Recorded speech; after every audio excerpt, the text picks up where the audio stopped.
Halo Sobat Mubah, bertemu lagi dengan saya, pria yang tetap rendah hati meski si dompet lebih sering loading daripada connect. Tapi kali ini, kita gak cuma bahas cerita biasa. Kita masuk ke dunia gelap yang bahkan sinyal wifi pun bisa jadi senjata. Kenalin, Kaul, seorang pemuda yang bukan sibuk kirim lamaran kerja, tapi justru berburu jaringan tersembunyi di sudut kota. Di balik layar laptopnya, dia bukan siapa-siapa, tapi di dunia digital, dia bisa jadi mimpi buruk bagi siapapun yang lengah. Namun, satu kesalahan kecil mengubah segalanya. Hobi war driving yang awalnya cuma permainan tiba-tiba menyeret Kaul ke dalam pusaran berbahaya di mana mafia kelas kakap mengincarnya, dan seorang wanita misterius hadir dengan rahasia yang jauh lebih mematikan dari sekedar virus atau malware. Di dunia ini bukan cuma data yang bisa dicuri, tapi juga nyawa, dan sekali kamu terhubung tak ada tombol logout. Ini dia War Driver tahun 2026. Hey, coba berak tu tengok lain. Hey, laporan dan film dimulai. Plot twist datang jangan kabur woi. Kita bedah cepat gak pakai lama. Mubah waktu sinema.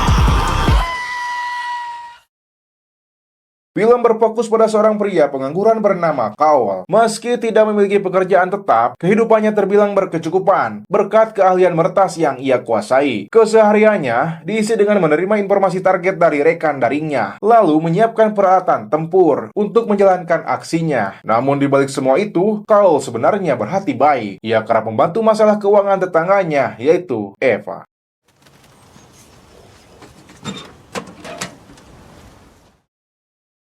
Pada suatu malam, seperti biasanya, Kaul berangkat untuk menjalankan aksinya dengan mendatangi sebuah tempat usaha yang menjadi targetnya. Di sana ia melihat seorang pria yang gerak-geriknya mencurigakan, seolah sedang mengawasi dirinya. Kaul berusaha tetap tenang agar aksinya tidak terbongkar. Beruntung, pria tersebut hanya berlalu tanpa menunjukkan tanda-tanda berbahaya. Namun keesokan paginya, keadaan berbalik drastis. Pria itu justru mendatangi rumah Kaul dan menghajarnya tanpa ampun.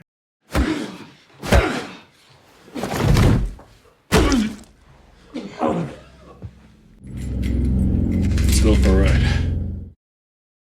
Pria berkulit hitam itu bernama Oscar. Kedatangannya bukan untuk bersilaturahmi, melainkan memaksa Kaul meretas rekening seorang wanita yang rutin datang ke restoran tempat Oscar bekerja setiap malam Jumat. Wanita tersebut diketahui memiliki saldo sebesar $800.000 di rekening pribadinya. Tugas Kaul terdengar sederhana, namun penuh ancaman, memindahkan seluruh uang itu ke rekening Oscar atau nyawanya menjadi taruhan.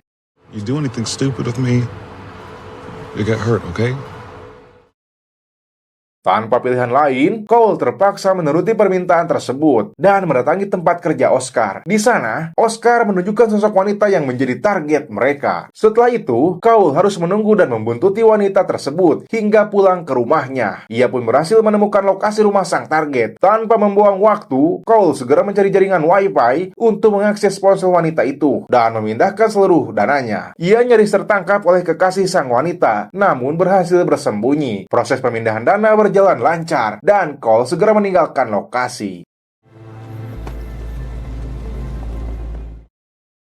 Setelahnya, Kaul menemui Oscar dan menyatakan bahwa urusan mereka telah selesai. Oscar menyetujuinya. Namun sebelum berpisah, ia mengajak Kaul untuk minum sambil menghisap ganja. Dalam kondisi yang membutuhkan pelarian sejenak, Kaul pun menerima ajakan tersebut. Ketika kesadarannya mulai goyah akibat pengaruh zat itu, seorang wanita bernama Sarah tiba-tiba menghampirinya.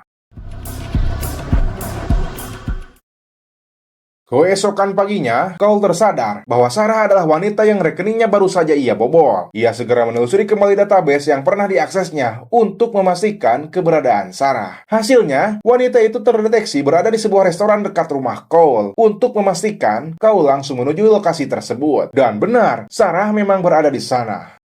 Do you mind? Sure, go ahead.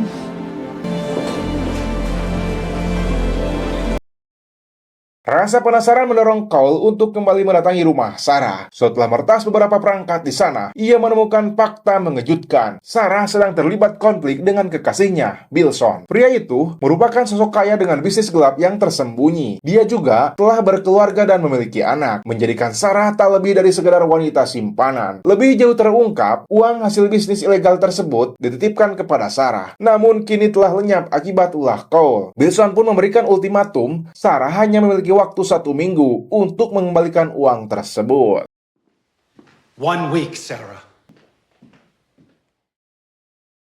Pada titik ini, rasa bersalah mulai menghantui Cole. Ia pun menemui Oscar, berharap uang hasil curian itu bisa dikembalikan. Namun seperti yang diduga, Oscar menolak mentah-mentah dan mengusirnya tanpa kompromi. Tak kehabisan akal, Cole mulai mengumpulkan informasi tentang Bilson dari kehidupan keluarga, lokasi bisnis, hingga berbagai data sensitif lainnya. Rekan daringnya bahkan memperingatkan bahwa Bilson bukan orang yang sembarangan. Dia terlibat dalam jaringan narkoba, perdagangan senjata, hingga pencucian uang. Lebih berbahaya lagi, Bilson selalu dikawal oleh Doug, mantan narapidana yang kini menjadi pengawal pribadinya. Keesokan harinya, Cole kembali bertemu Sarah di restoran. Kali ini, pertemuan mereka berlanjut menjadi perkenalan yang lebih dalam. Percakapan mengalir hingga akhirnya, Sarah meminta nomor telepon Cole. Sepulangnya ke rumah, Cole mulai menyusun rencana cadangan. Menyadari Oscar tak akan mengembalikan uang tersebut, dia memutuskan mencari dana dari sumber lain. Cole pun merancang alat penyalin kartu yang dipasang pada mesin ATM untuk merekam data dan kata sandi para pengguna.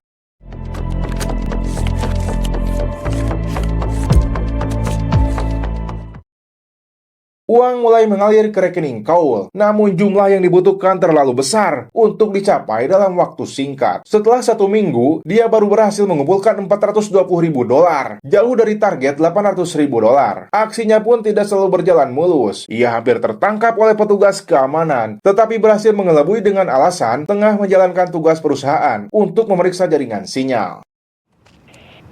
No, just some guy with the phone company. Pada akhirnya, Cole mencetak data kartu dan kata sandi rekening tersebut, lalu menambahkan pesan permintaan maaf untuk Sarah. Saat hendak memasukkan amplop itu ke kotak surat, Sarah tiba-tiba keluar dari rumahnya. Tanpa pilihan lain, Cole langsung menyerahkan kertas tersebut. Namun reaksi Sarah di luar dugaan. Ia marah besar dan mengusir Cole. Dalam keputusasaan, Cole hanya bisa pasrah. Tak lama kemudian, telepon dari Sarah datang, memintanya untuk kembali ke rumah. Wanna come over? Sarah mengungkapkan rasa terima kasihnya karena upaya Cole membuat Bilson memberinya tambahan waktu 1 minggu. Suasana pun mencair saat mereka bersantai sambil menghisap ganja. Dalam percakapan itu, Cole mempertanyakan alasan Sarah tetap bertahan bersama Bilson. Jawabannya penuh dendam. Sarah ingin membalas orang-orang yang telah menyakitinya. Ia kemudian mengajak Cole menjalankan rencana yang lebih besar, mencuri $3,5 juta dari brankas milik Bilson. Uang haram itu menurutnya tak akan pernah dilaporkan ke polisi. Setelah berhasil, mereka berencana melarikan diri dan menghilang tanpa jejak. You and me, we could just step right through it.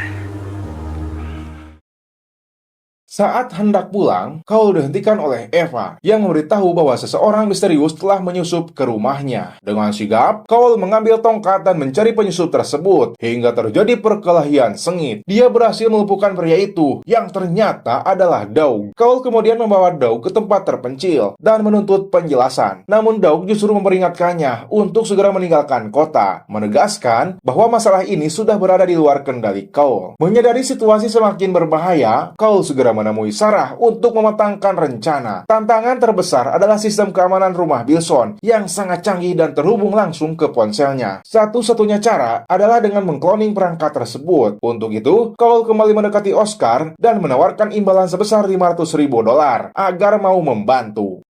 If this goes bad and somebody starts stabbing up you and your little girlfriend here in the restaurant, I'm just gonna stand there and watch.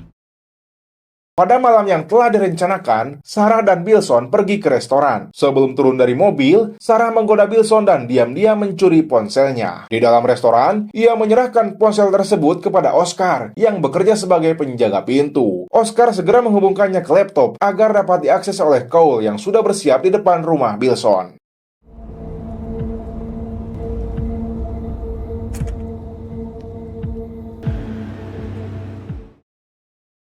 Setelah proses cloning berhasil, Cole menyusup ke dalam rumah tersebut. Sistem keamanan tidak mendeteksi ancaman karena ponsel Bilson teridentifikasi berada di lokasi. Ia akhirnya menemukan brankas yang menjadi target. Saat memeriksa kata sandi melalui ponsel Bilson, Cole mendapati sesuatu yang mengejutkan. Kombinasinya hanyalah 123456, sebuah kelalaian fatal yang nyaris tak masuk akal.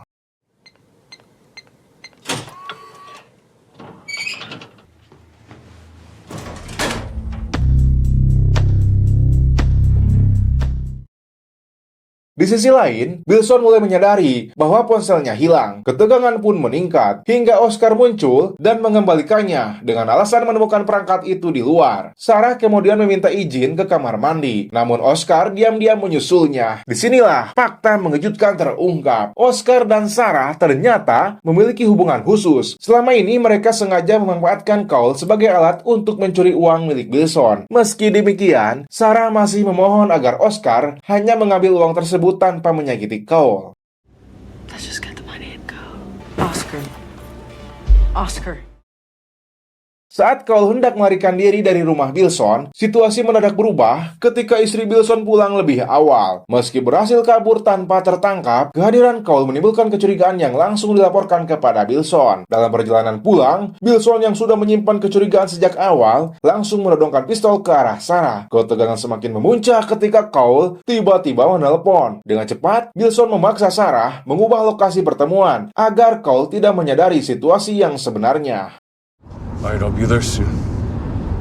I'll text you. Hey, it's me. New location. Cole pun tiba di lokasi yang diberitahu Sarah. Di sana, Oscar sudah lebih dulu menunggu. Tak lama kemudian, Sarah dan Bilson menyusul. Keadaan menjadi tidak seimbang. Sarah disandra, membuat Cole dan Oscar tak punya ruang untuk melawan. Bilson memaksa mereka masuk ke dalam sebuah pabrik terbengkalai, lalu menuntut agar uangnya dikembalikan. Namun Cole tidak tinggal diam. Ia balik mengancam dengan mengungkap bahwa seluruh bukti kejahatan Bilson telah tersimpan di server rahasia dan siap tersebar dalam hitungan menit. Di tengah situasi genting, Sarah mencoba meredakan amarah Bilson, tetapi justru berakhir tragis. Ia tertembak.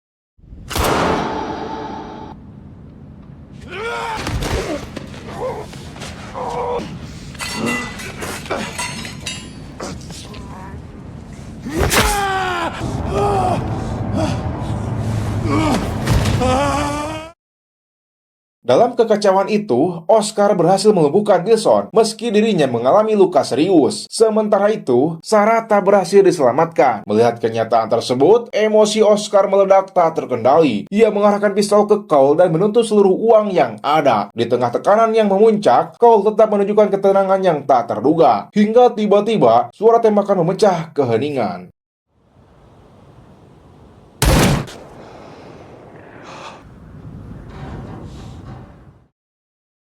Oscar roboh seketika, ditembak oleh Doug. Fakta mengejutkan pun terungkap. Cole tidak pernah benar-benar berniat membunuh Doug sebelumnya. Sebaliknya, ia justru mengajaknya bekerja sama. Mengingat, Doug juga memiliki dendam terhadap Bilson. Bahkan lebih dari itu, Cole ternyata telah membaca permainan sejak awal dan bersiap menghadapi pengkhianatan yang mungkin terjadi kapan saja.